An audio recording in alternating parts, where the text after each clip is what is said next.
Astro ഹീലിംഗിൻ്റെ പുതിയൊരു എപ്പിസോഡിലേക്ക് എല്ലാവർക്കും സ്വാഗതം. ഇതൊരു ജനറൽ റീഡിംഗ് ആണ്, അതുപോലെ ഇതൊരു ടൈംലെസ് റീഡിംഗ് ആണ്. നിങ്ങൾക്ക് റെസനേറ്റ് ആവുന്ന കാര്യങ്ങൾ നിങ്ങൾ നിങ്ങളിലേക്ക് എടുക്കുക, അല്ലാത്തത് മറ്റുള്ളവർക്കായിട്ട് കൊടുത്തേക്കുക. അപ്പം നമുക്ക് റീഡിങ്ങിലേക്ക് പോകാം. ഇവിടെ ഒരു വ്യക്തി, അതാര് തന്നെ ആയാലും ഈ ഒരു വ്യക്തി വളരെയധികം ഈഗോയിസ്റ്റിക് ആയിട്ടുള്ളൊരു വ്യക്തിയാണ് എന്ന് കാണുന്നുണ്ട്. ഈ ഒരു വ്യക്തിക്ക് വളരെയധികം ഈഗോയാണ്. ഈ ഒരു വ്യക്തിക്ക് വേണ്ടിയിട്ട് നിങ്ങൾ നിങ്ങളുടെ ഒരുപാട് എനർജി, വളരെയധികം എനർജി നിങ്ങൾ വേസ്റ്റ് ആക്കി കളയുകയും ചെയ്തു. അതുകൊണ്ടായിരിക്കണം ഡിവൈൻ വീണ്ടും വീണ്ടും ഇവിടെ പറയുന്നത്, ഇനി നിങ്ങൾ നിങ്ങളുടെ എനർജി വേസ്റ്റ് ആക്കി കളയരുത് എന്ന്. കാരണം ഈ വ്യക്തി നിങ്ങളെ ചീറ്റ് ചെയ്തതായിട്ട്, അല്ലെങ്കിൽ നിങ്ങളെ മാനസികമായിട്ട് വളരെയധികം വേദനിപ്പിച്ചതാണ് എനിക്കിവിടെ കാണാൻ സാധിക്കുന്നത്.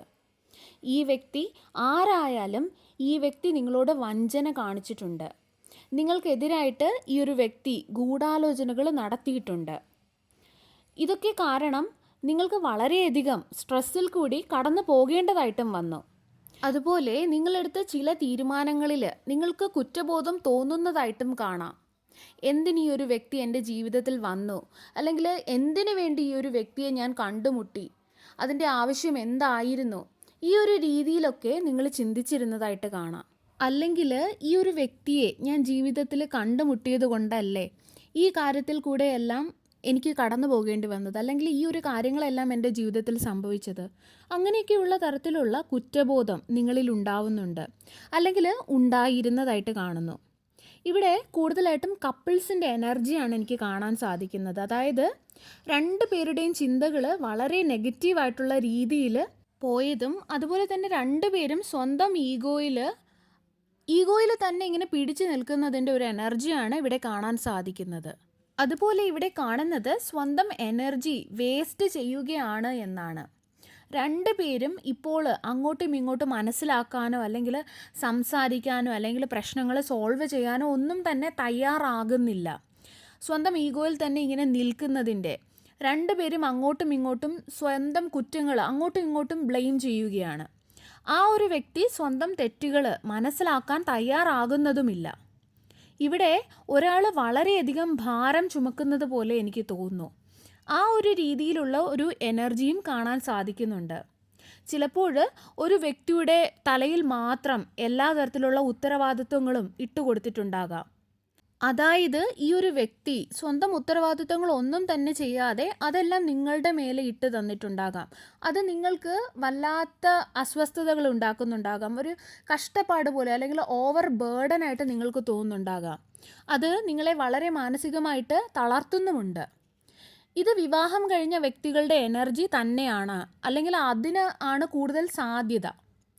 ഈ ഒരു വ്യക്തി ഒരുപക്ഷെ നിങ്ങളെ വിട്ടുപോയിട്ടുണ്ടാകാം, അല്ലെങ്കിൽ ഈ ഒരു വ്യക്തി നിങ്ങളെ ചീറ്റ് ചെയ്തിട്ടുണ്ടാകാം, അല്ലെങ്കിൽ ഈ വ്യക്തി നിങ്ങൾക്കെതിരെ ഗൂഢാലോചനകൾ നടത്തിയിട്ടുണ്ടാകാം. ഈ രീതിയിലുള്ള എനർജിയാണ് എനിക്കിവിടെ കൂടുതലായിട്ട് ലഭിക്കുന്നത്. ഇവിടെ ഞാൻ ജെൻഡർ റീഡ് ചെയ്യുന്നില്ല. ഇവിടെ സ്ത്രീ ആയാലും പുരുഷനായാലും എനർജിയാണ് റീഡ് ചെയ്യുന്നത്. നിങ്ങൾക്ക് റെസനേറ്റ് ആവുന്ന രീതിയിൽ നിങ്ങൾ എടുക്കുക. ഈ ഒരു വ്യക്തി നിങ്ങളല്ലാത്ത മറ്റൊരു വ്യക്തിയിലേക്ക്, അതായത് ഒരു തേർഡ് പാർട്ടിയിലേക്ക്, ഒരു തേർഡ് പേഴ്സണിലേക്ക് കൂടുതലായിട്ട് അട്രാക്റ്റ് ആയിട്ടുള്ളതിൻ്റെ ഒരു എനർജിയാണ് എനിക്കിവിടെ ലഭിക്കുന്നത്. വളരെയധികം ഫ്രണ്ട്ഷിപ്പ് അവരുടെ ഇടയിൽ ഉണ്ടായിട്ടുണ്ട്. അവർ മെൻ്റലി കണക്റ്റ് ആയിട്ടുണ്ട്, അല്ലെങ്കിൽ ആ ഒരു ഫീലിങ്സൊക്കെ കൈമാറിയതായിട്ടാണ് ഇവിടെ കാണുന്നത്. കൂടാതെ ആ ഒരു ബന്ധത്തെ അവർ ഈ ഒരു തേർഡ് പാർട്ടിയുമൊത്ത് മുന്നോട്ട് കൊണ്ടുപോയി.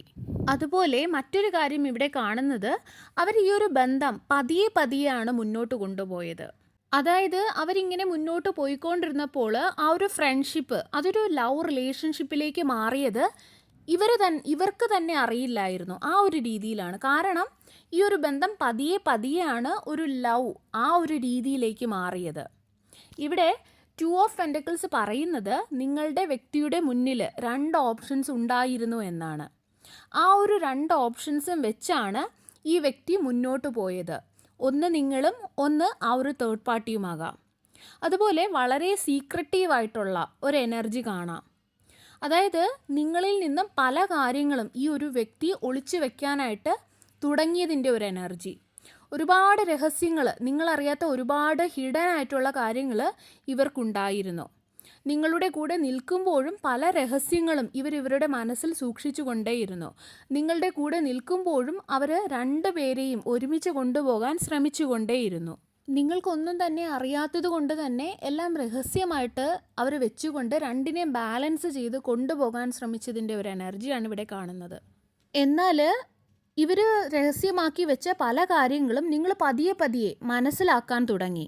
നിങ്ങൾക്ക് ആ ഒരു കാര്യം മനസ്സിലായി കഴിഞ്ഞപ്പോൾ നിങ്ങൾ തേർഡ് പാർട്ടിയുടെയും നിങ്ങളുടെ പാർട്ട്ണറിൻ്റെ ഇടയിൽ നിന്ന് നിങ്ങളുടെ പാർട്ട്ണറിനെ തിരിച്ചു പിടിക്കാൻ വേണ്ടിയിട്ട് നിങ്ങൾ ഫൈറ്റ് ചെയ്തതായിട്ടൊരു എനർജി കാണുന്നുണ്ട്.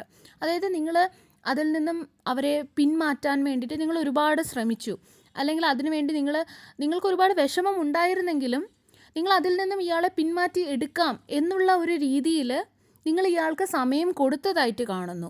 ആ ഒരു സമയം എന്ന് പറയുന്നത് നിങ്ങൾ വളരെയധികം സ്ട്രെസ്സിൽ കൂടി അല്ലെങ്കിൽ സ്ട്രെസ്ഫുൾ ആയിട്ടുള്ള ഒരു സിറ്റുവേഷനിൽ കൂടെയാണ് ആ ഒരു സമയം നിങ്ങൾ കടന്നുപോയത്. നിങ്ങളുടെ മെൻ്റൽ സ്റ്റെബിലിറ്റി തന്നെ നഷ്ടപ്പെട്ടതുപോലത്തെ ഒരു അവസ്ഥ, നിങ്ങളുടെ ചിന്തകൾ വരെ നിന്നു പോയൊരവസ്ഥ, നിങ്ങളുടെ ബുദ്ധി പ്രവർത്തിക്കുന്നില്ല എന്ന് നിങ്ങൾക്ക് തോന്നിപ്പോയ ഒരു സമയം, നിങ്ങൾക്ക് എന്താണ് സംഭവിക്കുന്നത് എന്ന് പോലും മനസ്സിലാക്കാൻ സാധിക്കാത്തൊരവസ്ഥ, നിങ്ങൾക്ക് ആക്ഷൻ എടുക്കാനും സാധിക്കുന്നില്ല, ഒന്ന് നേരെ ചിന്തിക്കാനോ അല്ലെങ്കിൽ തീരുമാനങ്ങൾ എടുക്കാനോ പറ്റാത്തൊരവസ്ഥ, ഒന്നും ചെയ്യാൻ പറ്റാത്തൊരവസ്ഥ, നിങ്ങൾ പാനിക്കായി പോയതുപോലെ ഒരവസ്ഥ. അതായത് നിങ്ങളുടെ അടുത്തെല്ലാം ഉണ്ട്. അതായത് നിങ്ങൾക്ക് നല്ല മക്കളുണ്ടാവാം, അല്ലെങ്കിൽ നിങ്ങൾക്ക് വീടുണ്ടാകാം, അല്ലെങ്കിൽ നിങ്ങളുടെ ചുറ്റും നല്ല ബന്ധുക്കളുണ്ടാവാം, റിലേറ്റീവ്സും ഫാമിലി എല്ലാം ഉണ്ടാകും. പക്ഷേ നിങ്ങളുടെ കൂടെ നിൽക്കേണ്ടുന്ന ആ ഒരു വ്യക്തി തല തിരിഞ്ഞു പോയൊരവസ്ഥ, ആ ഒരു വ്യക്തി നിങ്ങളുടെ വാക്കുകൾ കേൾക്കാതെ മറ്റൊരാൾക്ക് വേണ്ടി നിങ്ങളെ വേദനിപ്പിക്കുന്ന ആ ഒരു സിറ്റുവേഷൻ. അതായത് മറ്റുള്ള പലരെയും നിങ്ങൾ നോക്കുമ്പോൾ അവർക്ക് ദാരിദ്ര്യമുണ്ടായിരിക്കാം, പക്ഷേ കൂടെ നല്ലൊരു വ്യക്തിയുണ്ട്. അത് കണ്ടിട്ട് നിങ്ങൾ വിചാരിച്ചിട്ടുണ്ടായിരിക്കാം പട്ടിണി കിടന്നാലും സാരമില്ല, പക്ഷെ നല്ലൊരു വ്യക്തി കൂടെ നിൽക്കുന്നതാണ് ഏറ്റവും വലുത് എന്നുള്ളൊരു ചിന്ത. ആ ഒരു ചിന്തയിൽ കൂടി പോലും കടന്നുപോയ ചില വ്യക്തികൾ, ആ ഒരു അവസ്ഥയിലാണ് നിങ്ങൾ അന്ന് കടന്നുപോയത്. അത്രത്തോളം ഭീകരമായിട്ടുള്ളൊരവസ്ഥ. അതായത് നിങ്ങളുടെ അടുത്ത് എന്തൊക്കെ ഉണ്ടായിട്ടും നിങ്ങളുടെ ഉള്ളിൽ ഒരു ലോൺലിനെസ്, ഞാൻ ഒറ്റയ്ക്കാണ്, എനിക്ക് ആരുമില്ല, എനിക്ക് എന്തോ കുറവുണ്ട്, എന്നെ ആരും സ്നേഹിക്കുന്നില്ല, എന്താണ് ഇങ്ങനെയുള്ളൊരു ശൂന്യത, ഈ ഒരു രീതിയിലുള്ള ചിന്തകൾ എല്ലാം ഉണ്ടായിട്ടും ഒന്നുമില്ലാത്ത ഒരു വ്യക്തിയുടെ ആ ഒരു രീതിയിലുള്ളൊരവസ്ഥ, അങ്ങനെയൊക്കെയുള്ള ചിന്തകൾ നിങ്ങളുടെ മനസ്സിലുണ്ടായിട്ടുണ്ട്. അതായത് എന്നേക്കാൾ എത്രയോ ഭേദമാണ് ഒന്നുമില്ലാത്ത ദാരിദ്ര്യത്തിൽ ജീവിക്കുന്ന വ്യക്തികൾ, അവർക്കൊന്നുമില്ലെങ്കിലും നല്ലൊരു പാർട്ട്ണർ ഉണ്ടല്ലോ, അല്ലെങ്കിൽ അവരുടെ കൂടെ നിൽക്കുന്ന, അവർക്ക് വേണ്ടി സ്റ്റാൻഡ് എടുക്കുന്ന ഒരാളുണ്ടല്ലോ എന്നുള്ളൊരു ചിന്ത. ആ ഒരു രീതിയിലൊക്കെ നിങ്ങളെ മറ്റുള്ളവരുമായിട്ട് നിങ്ങൾ കമ്പയർ ചെയ്തതായിട്ട് എനിക്ക് ഫീൽ ചെയ്യുന്നു. അതുപോലെ നിങ്ങളുടെ കൂടെയുള്ള ഈ ഒരു വ്യക്തി, അല്ലെങ്കിൽ കൂടെ ഉണ്ടായിരുന്ന ഈ ഒരു വ്യക്തി വളരെയധികം ഈഗോയിസ്റ്റിക് ആയിട്ടുള്ള വ്യക്തിയാണ്. അതായത് ഈ ഒരു വ്യക്തിക്ക് വേണ്ടിയിട്ട് നിങ്ങൾ എന്തൊക്കെ ചെയ്താലും, അല്ലെങ്കിൽ ഈ വ്യക്തിയോട് നിങ്ങൾ എന്തൊക്കെ പറഞ്ഞാലും, എത്ര ഇവരെ പറഞ്ഞ് മനസ്സിലാക്കാൻ ശ്രമിച്ചാലും, അതായത് പോത്തിൻ്റെ ചെവിയിൽ വേദം ഓതിയിട്ട് കാര്യമില്ല എന്ന് പറയാറില്ലേ, അതുപോലെ എന്ത് ചെയ്തിട്ടും യാതൊരു കാര്യവുമില്ല. ആ ഒരു രീതിയിലാണ് ഇവിടെ കാണുന്നത്. അത്രയധികം ഈഗോയിസ്റ്റിക് ആയിട്ടുള്ളൊരു വ്യക്തിയാണ്. ഈ ഒരു വ്യക്തിക്ക് നിങ്ങളുടെ ഫീലിങ്സ് അവർ മനസ്സിലാക്കില്ല, അല്ലെങ്കിൽ അതിന് അവർ വില കൊടുക്കില്ല.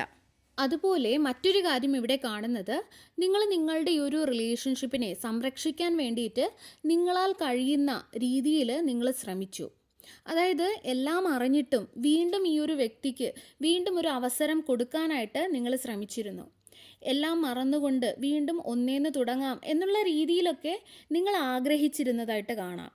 അവരെ പറഞ്ഞ് തിരുത്തിക്കൊണ്ട് വരാനായിട്ട് നിങ്ങൾ ശ്രമിച്ചിരുന്നു. അതുപോലെ തന്നെ ഈ ഒരു തേർഡ് പാർട്ടിയിൽ നിന്നും അവരെ പുറത്തു കൊണ്ടുവരാനായിട്ടും നിങ്ങൾ ശ്രമിച്ചു. പക്ഷേ ഇതെല്ലാം നിങ്ങൾ ചെയ്തിട്ടും അവർ നിങ്ങളുടെ പരിശ്രമങ്ങളോ അല്ലെങ്കിൽ അവരോട് ജീവിക്കാനുള്ള ആഗ്രഹം കൊണ്ടാണ് ഇവരിതെല്ലാം ചെയ്യുന്നത് എന്നൊന്നും മനസ്സിലാക്കാനായിട്ട് അവർ തയ്യാറായില്ല. അവരുടെ ഈഗോയിൽ തന്നെ നിലകൊണ്ടു. അവർ വളരെ സ്റ്റബേണായിട്ട് നിന്നു. അതായത് അവരാണ് തെറ്റ് ചെയ്തത്. നിങ്ങൾ അവരുടെ ഈ തെറ്റുകളെല്ലാം ക്ഷമിച്ച് അവരെ സ്വീകരിക്കാൻ നിങ്ങൾ ആഗ്രഹിച്ചപ്പോഴും ഈ ഒരു വ്യക്തി അവരുടെ തെറ്റുപോലും മനസ്സിലാക്കാതെ അവർ വളരെയധികം സ്റ്റബേണായിട്ട് അവരുടെ ഈഗോയിൽ തന്നെ പിടിച്ചു നിന്നതായിട്ട് കാണുന്നത്. അവരുടെ ഈ ഒരു ഈഗോ അല്ലെങ്കിൽ അവരുടെ ഈ ഒരു അഹങ്കാരം എല്ലാം നശിപ്പിച്ച് കളഞ്ഞതായിട്ട് കാണാം. പക്ഷേ നിങ്ങൾ ഒരുപാട് ശ്രമിച്ചു. നിങ്ങൾ ഒരുപാട് വർക്ക് ചെയ്തു. ഇവരെ ഒന്ന് മാറ്റിയെടുക്കാൻ വേണ്ടിയിട്ട്, ഈ ഒരു റിലേഷൻഷിപ്പൊക്കെ സേവ് ചെയ്യാൻ വേണ്ടിയിട്ട്. നിങ്ങൾ അവർ മാറുമെന്നുള്ള ആ ഒരു വിശ്വാസം നിങ്ങളിലുണ്ടായിരുന്നു. അതുകൊണ്ട് തന്നെ നിങ്ങൾ കണ്ടിന്യൂസ് ആയിട്ട് നിങ്ങളുടെ എനർജി ഈ ഒരു വ്യക്തിക്കും ഈ ഒരു റിലേഷൻഷിപ്പ് സേവ് ചെയ്യുന്നതിനും വേണ്ടിയിട്ട് കളഞ്ഞുകൊണ്ടേയിരുന്നു. ഈ വീഡിയോ കാണുന്ന നിങ്ങളിൽ പലരും ഇത് കഴിഞ്ഞു പോയ ആൾക്കാരാണ്. നിങ്ങളിൽ ചിലർ ഇപ്പോഴും ഇതേ സിറ്റുവേഷനിൽ കൂടി കടന്നു പോകുന്ന വ്യക്തികളുമുണ്ട്. അതുപോലെ എങ്ങനെയെങ്കിലും കാര്യങ്ങൾ ശരിയായാൽ മതി എന്നുള്ള രീതിയിൽ പരിശ്രമിക്കുന്ന വ്യക്തികളുടെ എനർജി കാണാം. രാവിലെയും രാത്രിയുമൊക്കെ ഇത് തന്നെ ചിന്തിച്ചു കൊണ്ടിരിക്കുന്ന, അല്ലെങ്കിൽ എങ്ങനെ ഈ ഒരു റിലേഷൻഷിപ്പിനെ സേവ് ചെയ്യാം, സംരക്ഷിക്കാം, എങ്ങനെ മുന്നോട്ട് കൊണ്ടുപോകാം, എങ്ങനെ പഴയതുപോലെ ആക്കാം എന്നുള്ള രീതിയിലൊക്കെ ചിന്തിച്ചു കൊണ്ടിരിക്കുന്ന വ്യക്തികളുടെ എനർജി കാണാം. ഈ ഒരു ബന്ധം അവസാനിപ്പിക്കാനായിട്ട് നിങ്ങൾ ആഗ്രഹിക്കുന്നില്ല, അല്ലെങ്കിൽ ആഗ്രഹിച്ചിരുന്നില്ല. അതായത് നിങ്ങൾക്ക് വ്യക്തമായിട്ട് അറിയാം 2 ഓപ്ഷൻസ് ഈ വ്യക്തികളുടെ അടുത്തുണ്ട്, 2 ഓപ്ഷൻസും കൂടെ കൊണ്ടാണ് ഈ വ്യക്തി പോകുന്നതെന്ന്.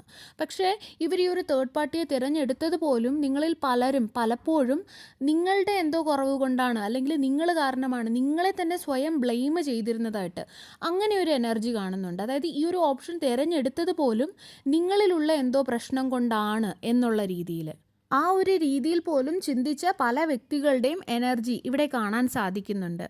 അതായത് അവരുടെ ലൈഫിൽ ഈ ഒരു സെക്കൻഡ് ചോയ്സ്, അതായത് ഒരു തേർഡ് പാർട്ടി വന്നത് നിങ്ങൾ കാരണമാണ്. അതായത് ഒരുപക്ഷെ ഈ ഒരു വ്യക്തി, ഈ ഒരു തേർഡ് പാർട്ടി എന്ന് പറയുന്നത് നിങ്ങളുടെ തന്നെ ഫാമിലിയിലുള്ളതോ, അല്ലെങ്കിൽ നിങ്ങളുടെ തന്നെ ഫ്രണ്ട് സർക്കിളിലുള്ളതോ ആയിട്ടുള്ള ഒരു വ്യക്തിയാകാം, അല്ലെങ്കിൽ നിങ്ങൾക്ക് അറിയുന്ന ഒരു വ്യക്തിയുമാകാം. ആ ഒരു കാര്യത്തിലൊക്കെ നിങ്ങൾക്ക് വളരെയധികം കുറ്റബോധം തോന്നുന്നതായിട്ട് കാണുന്നു. അതായത് ഈ ഒരു വ്യക്തിയെ കണ്ടുമുട്ടിയില്ലായിരുന്നെങ്കിൽ ഇങ്ങനെയൊന്നും നടക്കില്ലായിരുന്നല്ലോ എന്നുള്ള രീതിയിലൊക്കെ നിങ്ങളിൽ പലതരത്തിലുള്ള ചിന്തകൾ ഉണ്ടാകുന്നതും കുറ്റബോധം ഉണ്ടാകുന്നതുമൊക്കെ കാണാം.